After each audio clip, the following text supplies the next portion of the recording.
Veronica? Sino Veronica yon? Nakilala ko lang siya dito sa Maynila nung minsan ako nagbakasyon. Bago ako bumalik sa Sabat, pinuntahan niya ako, inalok niya ako ng pera, ng pagkakakitaan. Tinanggap ko, mayaman siya, anak siya ng Vergara Corporation. Saan ka siya makikita? Alam! Amelia, maniwala ka, hindi ko alam. Wala na sila, hindi ba? Iniwan ka na nila. Bakit ba gusto pang malaman kung nasaan sila? Ako na ang mami mo. Ako na ang pamilya mo ngayon. Hindi pa ba sapat na pinagamot kita? Inalagaan? Minahal na parang tunay na anak? Bakit mo ako sinasaktan ng ganito? Naku, papatayin kita! Papatay kita! Amelia, sinabi ko naman sa'yo, nagbagong buhay na ako. Gusto mo't tutulungan kita hanapin yung Ma'am Veronica sinasabi ko.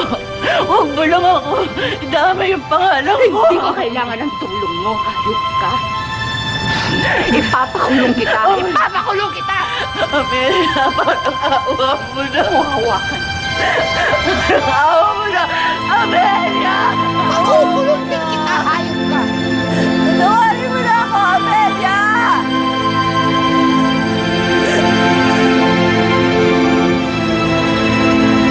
Mas mahalaga ba sa'yo ang dati mong pamilya?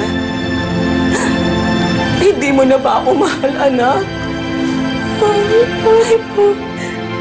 Hindi ko po kayo gusto saktan. Ako lang po naalala ng mga kapatid ko, Mami. I love you, Mami.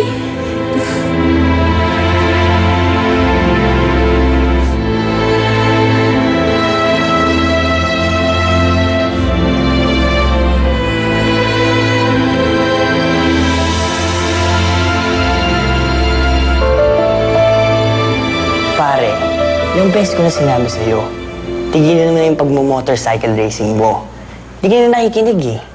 Tinan mo, munti ka nang mamatay. Ari, alam mo naman kakaiba yung ngayon na binibigay sa akin nun, di ba? Para iba talaga yung nararamdaman ko pag nagmumotor ako eh.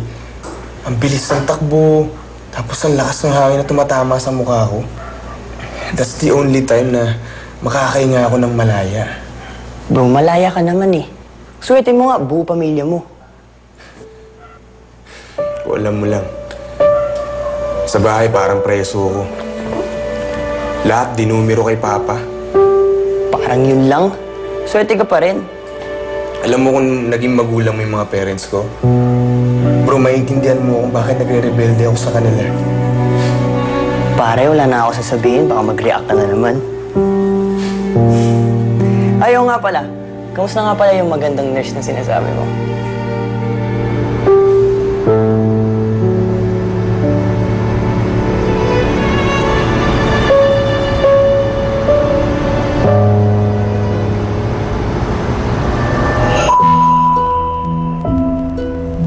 I-check ko lang yung pasyente. Dok, andyan po ba si Angela? Sorry, iho. Pero off na si Angela. Baka sa isang araw po ulit ang duty niya. Sige, iho. Sige po. Wala pala pare, kilabot ka pala ng mga nurse dito. Loko. Gusto mo lang lahat yan. Gingging, the best ka talaga. Ang sarap nito. Pasensya ka na. Tira-tira lang yun ng customer. Kasi, di naman yung inuubos. Nagtira. Alam nga naman itapon. Di ba sayang? Okay lang kahit tira. Masarap pa naman Kaysa naman walang makain, di ba? Oh, Gingging, ba't hawak ka ng hawak ng braso mo? May sakit ka ba? Hindi. Naparutsahan kasi ako ni Sahelka. Kasi, nahuli niya akong tumakas eh. Naku, bakit ka kasi nagpahuli? Kailangan mo na yun. Ang mahalaga, bago niya ako napagalitan, nabati ko na si Lola ng happy birthday.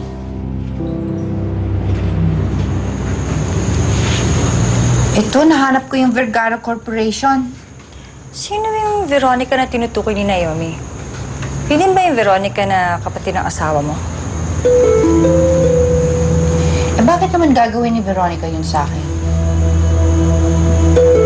Mabait naman siya eh.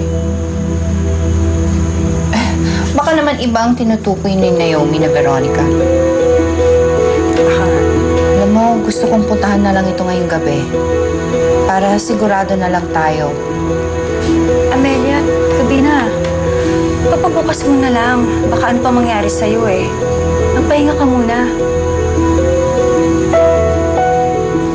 Alam mo minsan, Gingging, parang mas nakakaawa ka pa kaysa sa akin. Kami, kahit walang makain ni nanay, masaya kami.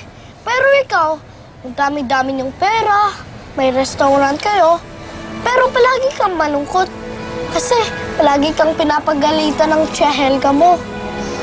Minsan nga, naiisip ko, parang si Lola Bell na lang ang nagmamahal sa akin.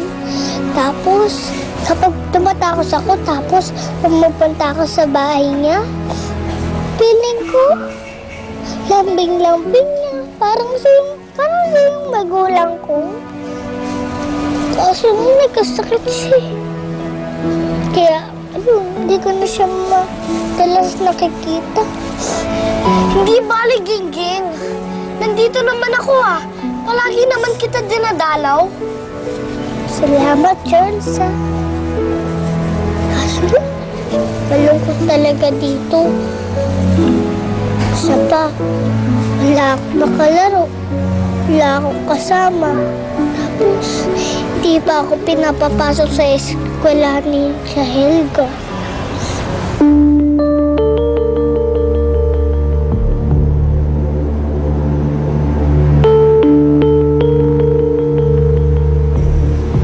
Charm, nandiyan na yung VIP guest mo. Kaya mo sila maghintay. Panalo, iba na talaga ang makinis.